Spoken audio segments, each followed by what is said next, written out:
আরে ও গোপাল দাদা, গোপাল দাদা, এই সকাল সকাল কে আবার পিছু ডাকলো? আরে আমি গো আমি। আমি তো আমি নামে কাউকে চিনি না। আর তুমি একটু পেছন ফিরে তাকাও তো। আমি তো সামনে যাচ্ছি, পেছনে তাকাবো কেন? ঠিক আছে, তাহলে আমি তোমার সামনে আসছি। আরে দৌড়াচ্ছ কেন? হ্যাঁ, আরে দাঁড়াও দাঁড়াও বলছি, দাঁড়াও, নইলে কিন্তু আমি মহারাজের কাছে যাব। হ্যাঁ,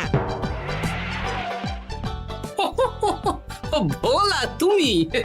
আরে আগে বলবে তো, আমি করছিলে কেন?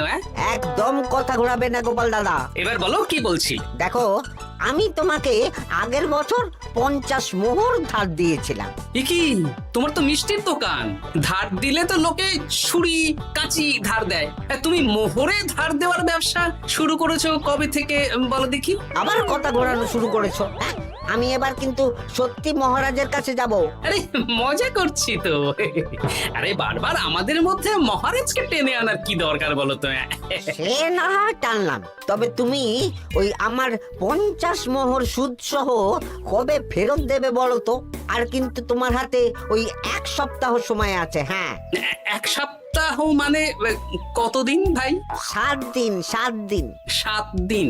আচ্ছা 7 দিন মানে কত ঘন্টা? 24 গুণ 7, মোট ওই 168 ঘন্টা। ও, অনেক সময় আছে।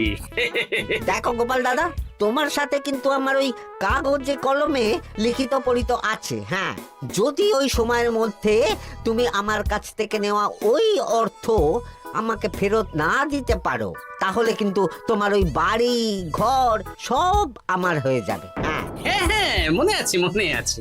এখন রাজসভায় যাই, 168 ঘন্টা পেরিয়ে গেলে চলে এসো, কেমন? বেশ, কথাটা মনে থাকে যেন। হ্যাঁ, তখন আর কিন্তু কোনো চালাকি করতে যাবে না, আমি সোজা মহারাজকে বলে দেব। ঠিক আছে ঠিক আছে।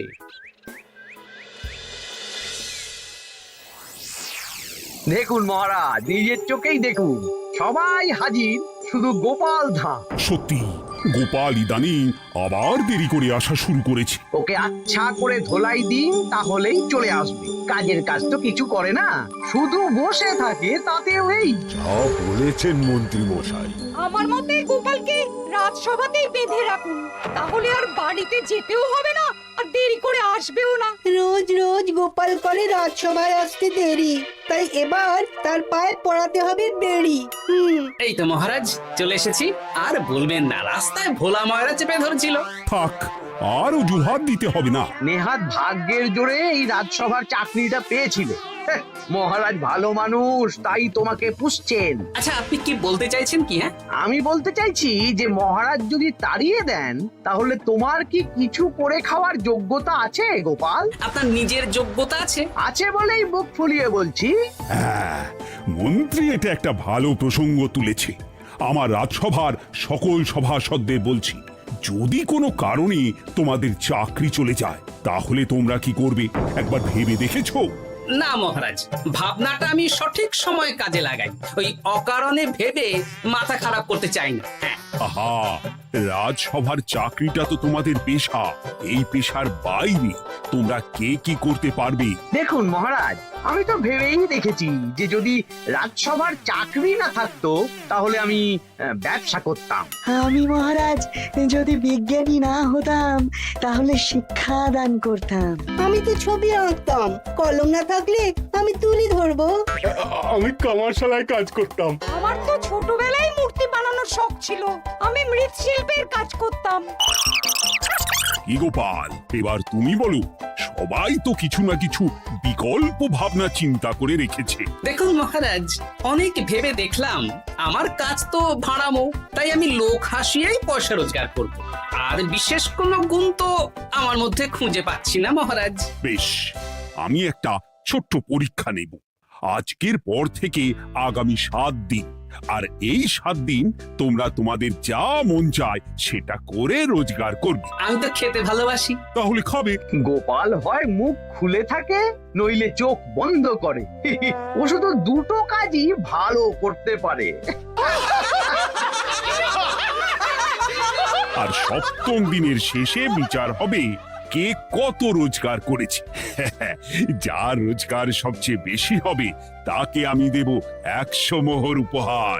আর মহারাজ, যে সবচেয়ে কম রোজগার করবে তার বেতন থেকে আগামী 10 মাস 10 মোহর করে কাটা হবে।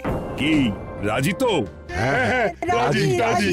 আমি জানি যে গোপাল ফুটো করিও রোজগার করতে পারবে না, তাই গোপালই হারবে। বেশ, আর যদি অন্য কেউ হারে? তাহলে আমি নিজের বেতন থেকে তাকে আগামী 10 মাস 10 মোহর করে দেব। ব্যাস, এবার তোমরা কাজে লেগে পড়ো।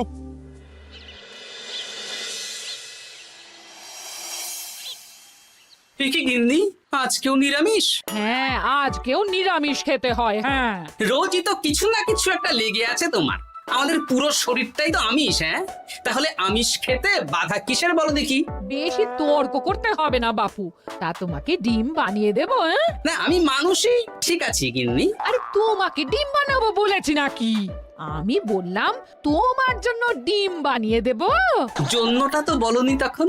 আরে তাড়াতাড়ি দাও, তাড়াতাড়ি দাও। এখন কদিন শুধু খাবো আর ঘুমাবো, 7 দিন ছুটি। ছুটি মানে? সেসব পরে বলবো গিন্নি, যাও গিয়ে ডিম সেদ্ধ বসাও।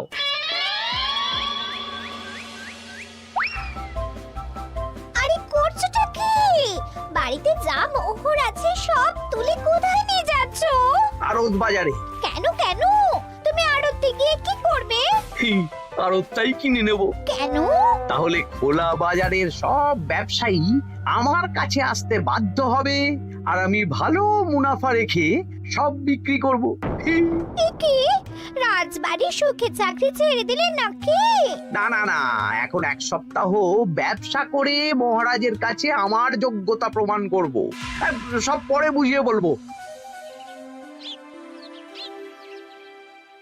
হ্যাঁ, আমি আপনাকে সব শিখিয়ে দেব। তাহলে ভাই ওই আগামীকাল সকাল থেকে কাজে লেগে পড়বো, কেমন? তাহলে বুঝতে পারলেন তো যে কি করতে হবে? হ্যাঁ হ্যাঁ জমিদার মশাই, কবিতা লেখা যেমন আমার পেশা, তেমনি চিত্রশিল্প আমার নেশা। তাহলে তো আর কোনো চিন্তাই নেই। আশা করি খুব সুন্দর ছবি আঁকবেন। আপনি 1 সপ্তাহ পর এই মন্দির চিনতেই পারবেন না। এই নিন আপনার জন্য 50 মোহর অগ্রিম। মন্দিরের চিত্রকলা শেষ হয়ে গেলে আরো 50 মোহর দেব, ঠিক আছে? বেশ।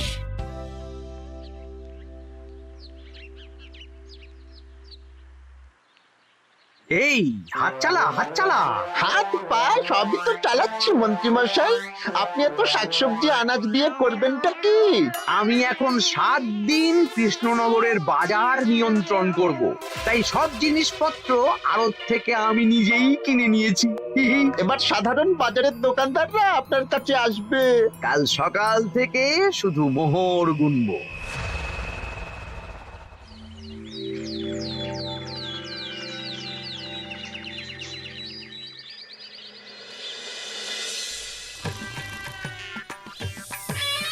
আরে এত বেলা হয়ে গেল, আর কত পড়ে পড়ে তুমি ঘুমোবে?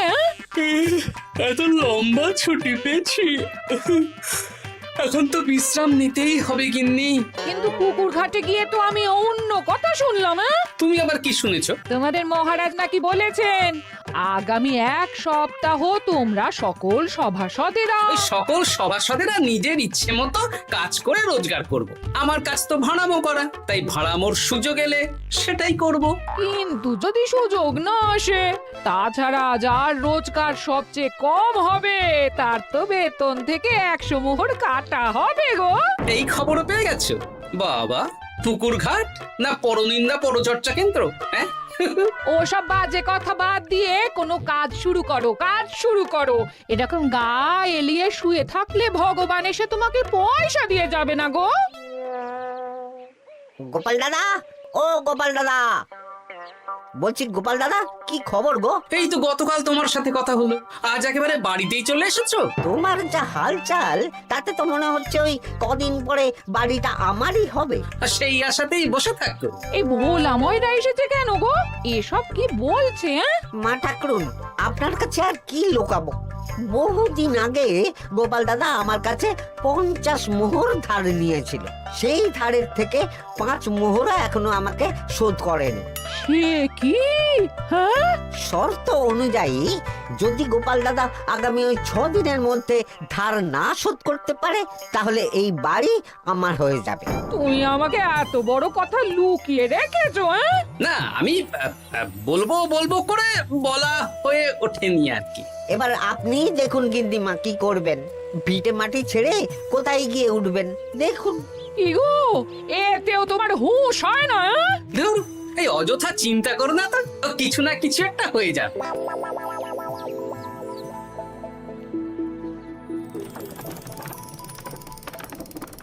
বাবা পণ্ডিত মশাই, আপনি তো এর মধ্যেই কাজ শিখে গেছেন। আমি তো ছোট থেকেই মাটির পুতুল বানাতে ভালোবাসতাম। বিভিন্ন দেবদেবীর মূর্তি নিজেই বানাতাম, তারপর পুজো করতাম। আমার পরম সৌভাগ্য আপনার মতন পণ্ডিত মানুষ আমার কুমোর শালায় কাজ করছেন। কোনো কাজে তো ছোট নয়। সত্যি সভাকবি মশাই, আপনার তুলিতে জাদু আছে। কি সুন্দর কারুকার্য। সবই আমার মা বাবার দান। আমার বাবাও খুব বড় চিত্রশিল্পী ছিলেন। উনি হাতে ধরে আমাকে ছবি আঁকা শিখিয়েছেন। বাহ বাহ বাবা।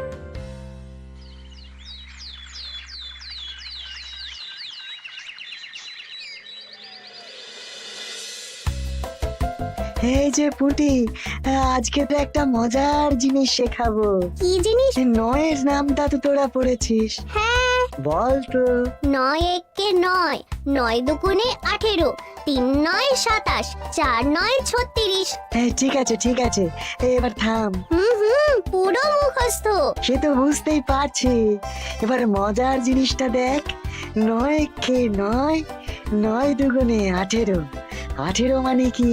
1 10 8। হ্যাঁ, এবার 1-এর সাথে 8 যোগ কর, কত হয়? 9 3 9 কত? 27।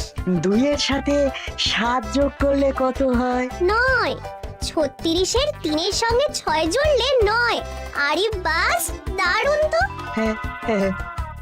সত্যি বিজ্ঞানী মশাই, আপনি কি সুন্দরভাবে পড়া বোঝান। এটা তো আমার নেশা।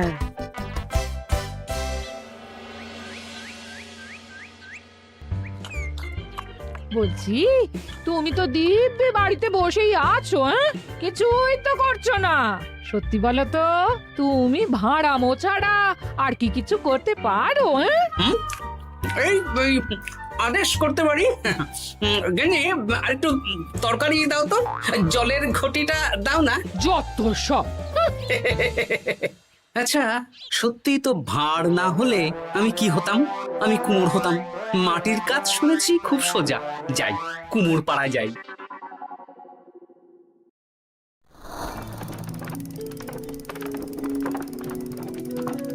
আমার কি সৌভাগ্য, রাজসভার দুজন সভাসদ আমার সঙ্গে কাজ করছে। আচ্ছা, এইভাবে ঘোরাবো? এই যা, হলো না। এটা কি মুড়ির মোয়া নাকি? দাও, আমাকে করতে দাও, তুমি অন্য কিছু করো।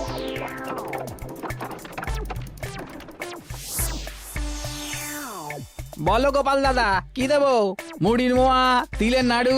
আমি কিনবো না গো, বানাবো। হ্যাঁ, কি বানাবে? ওই মুড়ির মোয়া। কদিনের জন্য আমার একটা কাজ দরকার, বুঝলে? তা বেশ, তাহলে এসো, এই পিছনেই আমার কারখানা। গুড় মুড়ি সব রাখা আছে, বানাও।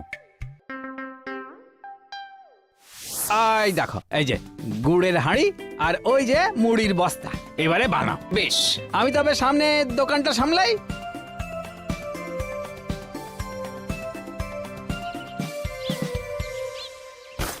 কিসের আওয়াজ হলো? আরে আরে আরে, এ কি করলে গোপাল দাদা? আর বলো না, ওই গুড়টা ঢালতে গিয়ে হাঁড়িটা হাত ফসকে পড়ে গেল। এই তুমি যাও তো, তোমাকে কিচ্ছু করতে হবে না, যত সব বিপদ বাড়ানো।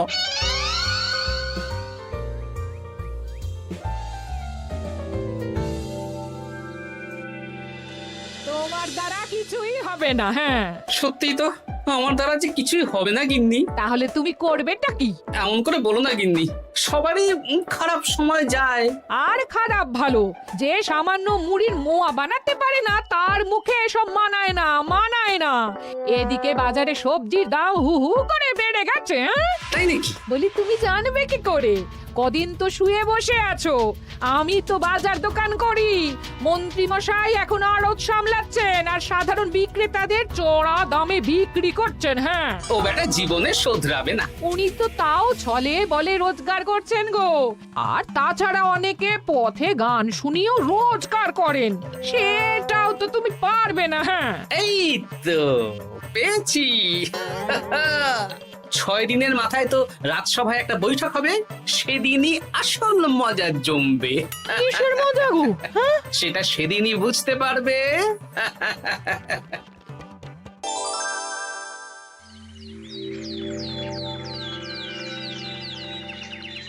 তারপর বলো, আজ তো ষষ্ঠ দিন, আজ অবধি তোমরা কে কত কত রোজগার করেছো? মহারাজ, আমি এখনো অবধি 200 মোহর। বাহ বাহ বাহ! আমি মহারাজ 15 মোহর। আমি 5 মোহর। বিভিন্ন বাড়িতে বাচ্চাদের পড়াচ্ছি, শিক্ষাদান করছি দিনরাত। সেনাপতি, আমি 10 মোহর পেয়েছি, আরো পাবো। আমি 50 মোহর অগ্রিম পেয়েছি, আরো পাবো আগামীকাল। বাহ বাহ বাহ! সবাই তো ভালোই রোজগার করেছো। আর গোপাল, তুমি বলো। মহারাজ, আমি এখনো অবধি কোনো রোজগার শুরু করিনি। আমি আগেই বলেছিলাম গোপাল একটা কানা করিও রোজগার করতে পারবে না। আসলে মহারাজ, আমি আজ সকালেই আমার প্রতিভা খুঁজে পেলাম। তোমার আবার কি প্রতিভা? আমি ভালো গান গাইতে পারি মহারাজ।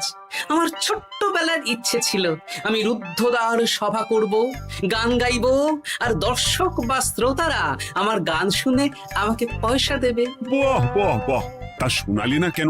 আমি চাই আপনারা সবাই আমার বাড়িতে আসুন, আমার গান শুনুন। এই না না না না না, তোমার গান শুনে অর্থ ব্যয় করতে পারবো না গোপাল। যদি শোনাতে হয় তো বিনামূল্যে শোনাও। তুমি ভেবেছো কায়দা করে গান শুনিয়ে রোজগার করবে? সেসব চালাকি কিন্তু চলবে না। না মহারাজ, আমার গান শুনতে আসার জন্য একটা কানা করিও খরচ করতে হবে না। আমি বিনা পারিশ্রমিকে গান শোনাবো। বেশ, তাহলে কবে শোনাবে বলো? এখনই চলুন, শুভস্য শীঘ্রম। আবার যেতে হবে কেন? এখনই শোনাও। আমার আবার নিজের বাড়ি ছাড়া প্রতিভা বিকশিত হয় না। বেশ তো, এই কদিন টানা কাজ করেছি, তোমার গান শুনে মনটা যদি ফুরফুরে হয়ে যায় ভালো তো। চলো গোপাল। আসুন আসুন, সবাই ভিতরে আসুন। আসন পাতা আছে, সবাই বসুন। নাও, এবার গান শুরু করো। দাঁড়ান মহারাজ, আমার গান আমি বাইরের লোককে শোনাতে চাই না।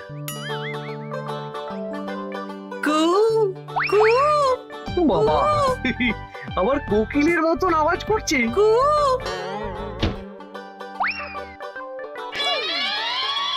নাও নাও, শুরু করো।